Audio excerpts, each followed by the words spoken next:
하나님 말씀 오늘 성탄절이라서 빌립보서를 보겠습니다. 빌립보서 2장 5절로 8절입니다.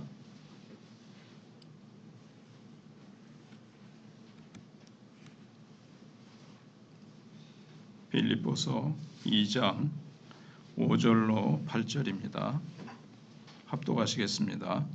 너희 안에 이 마음을 품으라. 곧 그리스도 예수의 마음이니 그는 근본 하나님의 본체시나 하나님과 동등됨을 취할 것으로 여기지 아니하시고 오히려 자기를 비워 종의 형체를 가지사 사람들과 같이 되셨고 사람의 모양으로 나타나사 자기를 낮추시고 죽기까지 복종하셨으니 곧 십자가에 죽으심이라.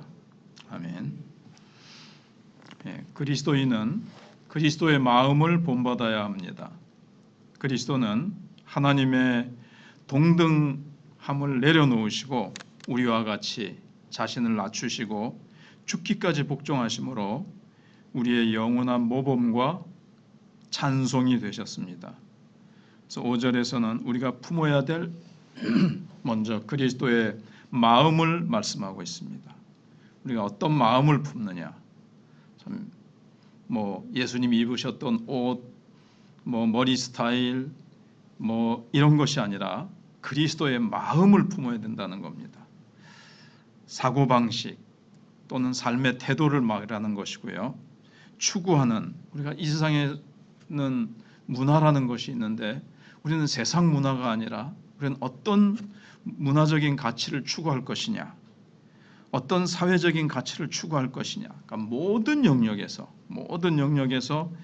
그리스도와 동일한 마음을 가져야 한다는 겁니다.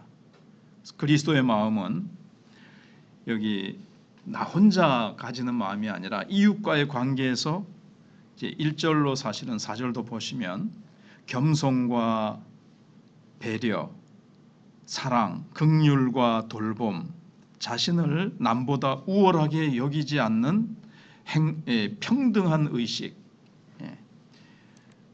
내가 네보다 낫지, 너는 내 알로다, 이런 마음이 아니라 남을 나보다 낮게 여긴다는 것이 1절부터 4절에 서로 돌아보고 이 공동체 안에서 이루어지는 것을 봅니다. 우리는 하나라는 이 상호 연결성, 지체의식으로 나타나죠. 같은 몸이거든요. 근데 눈이 나는 보니까 잘났다, 나는 입이니까 내가 말하니까 내가 제일 잘났다, 이러면 참 그거는 잘못된 생각이라고 바울이 고린도전서 12장에서 말씀하고 있지 않습니까? 그래서 사실은 작은 것이 더 존귀하게, 천하게 여기던 것이 더 존귀하고, 그러면서 모든 지체가 다 똑같고 다 그래서 서로가 서로를 남을 나보다 낮게 오히려 여긴다 그랬거든요. 그래서 서로 존중하고, 이게 이제 1절로 4절에 나타나고 있습니다. 이것은 이 세상의 지배적인 문화나 사탄이 만들어 놓은 이 세상의 문화 가치관과 충돌이 됩니다. 세상은 높아지려고 그러고, 자기가 높아지기 위해서는 누군가를 떠밀어 떨어뜨려야 되고, 경쟁사회고 정글의 사각지대고 밀림과 같이 그렇습니다. 그리고 남을 부리고 호령하고 착취하고 이런 자가 큰 자고. 근데 우리 시대는 참 그래서 겸손을 미덕으로 여기지 않습니다. 선거만 하더라도 옛날에는 참 부족한 제가 이런 식으로 수십 년 전에 그렇게 됐지만, 지금은 내 아니면 안 된다, 내가 대통령 아니면 이 나라는 망한다, 이런 식으로 사회적인 가치관이 그렇게 되어 있기 때문에 극단적인 개인주의가 팽배합니다. 그리고 계층과 집단 사이의 구별짓기와 차별이 만연하죠. 배운 자와 배우지 못한 자, 가진 자와 가지지 못한 자부터 시작해서 온갖 파벌과, 이 아파트도 이쪽에 사는 사람, 저쪽에 사는 사람, 몇 억짜리 사는 사람, 그 밑에 애들도 저쪽 몇 억짜리 애들하고는 안 놀고, 이런 것들이 팽배해 있다는 거죠. 그래서 타인에 대해서 무관심하고 배제시키고 그것을 당연히 여기는 이 사회, 이 세상입니다. 근데 우리도 그 어떤 공기를 마시듯이 우리도 모르게 그런 사고방식이 우리의 생각 속에 들어올 수 있는데 들어오지 않도록 늘 그리스도의 마음을 품고 살아가야 된다는 겁니다. 어떤 마음을 가졌느냐가 이웃을 향한 우리의 태도, 이웃 사랑의 실천 그 강도와 지속성을 달라지게 합니다. 나도 모르게 시대 지배적 가치에 생각 없이 끌려가지는 않는지, 그래서 은근히 나도 모르게 내가 우월의식을 가지고 누군가를 무시하고 누군가를 참 가치 없게 여긴거나 그렇게 외모를 보고 판단하거나 세상적인 조건을 가지고 어떤 시간적인 차이를 가지고 그렇게 사람을 대하지 않는지 우리 자신을 돌아보고 우리는 이 시대 정신을 거슬러서 그리스도의 마음을 품기 위해서 내가 어떤 구체적인 장치가 필요하겠는지 우리는 기도하고 생각해 봐야 되겠습니다. 성령님, 내가 나도 모르게 남을 무시하고 깔보고 아주 하대하는 말을 하거나 다른 사람의 마음이나 또는 우리 같은 공동체 안에서 서로 존중하기를 먼저 하지 않고 우월의식을 가지거나 그런 것들, 특권의식을 가지거나 이런 것들이 공동체의 하나됨을 해치거나 그 무엇보다도 하나님 앞에서 그리스도의 마음을 품으라고 성경은 말씀하고 있는데 그리스도의 마음이 아니라 내 자신의 독선의식을 가지고 있다면 우리는 성탄절에 하나님과 동등됨을 내려놓으시고 우리와 똑같은 모습으로 오신 그 주님의 정신을 우리는 이해하지 못하고 있는 것입니다. 두 번째로는 우리가 따라야 될 그리스도의 리더십입니다. 6절로 8절에 초대교회는 사실은 이 5절로 8절은 초대교회 때 늘 예배 때마다 불렀던 찬송이었다고 합니다. 찬송과 가사를 바울이 이렇게 따온 거죠. 그리스도의 탁월한 모범을 찬송을 했는데 골로새서 1장 16절 이하도 초대교회 때 불렀던 찬송이라고 합니다. 그런데 예수님은 하나님과 동등한 분이시지만 자신을 비우셨습니다. 비우는 리더십을 말하는 거죠. 하나님과 동등한 지위를 내려놓고 종의 형체를 취하심으로 아무것도 아닌 것처럼 되셨습니다. 하나님과 동등하신 분이 겸손히 자신을 낮추어서 우리와 동일한 모습이 되시고 십자가에 죽기까지 복종하신 것입니다.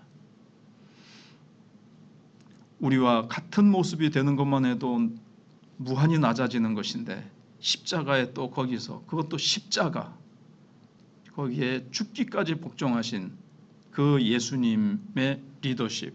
그래서 마음은 이 공동체의 사고방식에 대단한 영향을 미치기 때문에 본보기가 중요합니다. 누가 본을 보이느냐, 누가 앞서서 가느냐. 예수님은 목자로서 앞서가면 우리는 뒤따라간다 그랬는데 선한 목자 되신 예수님은 양을 위하여 목숨을 버리고 선한 목자 되신 예수님은 양들의 꼴을 준비하고 마실 물과 여러 모든 것들을 다 이렇게 섬기지 않습니까? 무엇보다도 리더가 어떤 모범을 보이느냐에 따라서 구성원들의 마음가짐도 달라집니다. 그래서 세상의 리더가 백성들 위에 군림하려고 그러죠. 그래서 지금 우리가 보는 어떠한 나라, 참 독재 국가들을 봅니다. 저기 시리아의 대통령이 러시아로 도망갔지 않습니까? 그런데 얼마나 무서운 지하 감옥을 만들어 놓고 또 뭐 몇 조를 착취하고 자기의 특권을 위해서 지위를 사용하는 이 세상, 이게 이제 사탄의 구조고 세상의 구조입니다. 그런데 우리는 특권과 지위를 내려놓는 리더십을 하나님 나라는 말씀하고 있습니다.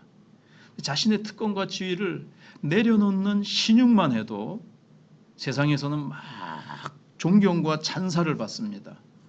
저 사람 깨끗하대, 저 정부가 깨끗하대, 모아놓은 게 특별히 없고 깨끗하게 살았대, 뭐 그렇게 하는 척만 해도 그런데 예수님은 그런 척만 한 게 아니라 진짜 종으로 낮아지셨고 몸소 죽으심으로 종의 리더십을 실현하셨습니다.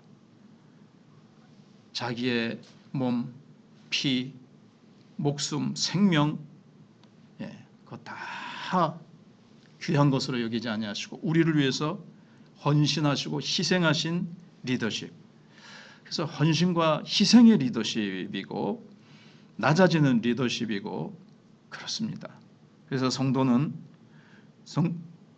주님의 이 탁월한 모범, 이 우주 가운데 이런 리더가 어디 있습니까? 영원히 그래서 찬양하고 본받아야 될 탁월한 리더십이요 그런 분이시기 때문에 초대교회는 그렇게 예배 때마다 찬양하고 예수님의 모범을 따르기 위해서 찬양하고 찬양했다는 거죠. 주님이 보여주신 이게 이제 종의 리더십입니다. 둘이 모순된 것 같죠. 리더가 종이 된다. 그런데 기독교는 하나님 나라는 리더가 종이 되는 것입니다. 앉아서 먹는 자가 크냐, 서서 섬기는 자가 크냐. 세상에서는 앉아서 먹는 자, 부리는 자, 명령하는 자가 큰 자입니다. 근데 하나님 나라에서는 서서 섬기는 자가 크다고 한 이 역설을 우리가 이해하고 주님이 그렇게 하셨는데 우리도 그분이 하신 일을 먼저는 찬양하는 예배에서 시작돼야 되겠고 입술로만 찬양하고 예배하는 데서 그치는 것이 아니라 우리도 탁월하신 예수님의 그 모범을 본받고 그렇게 살아가는 우리가 되어야 되겠습니다. 그것이 바로 성탄의 의미를 우리가 정말 더 깊이 되새기는 이게 본문이 될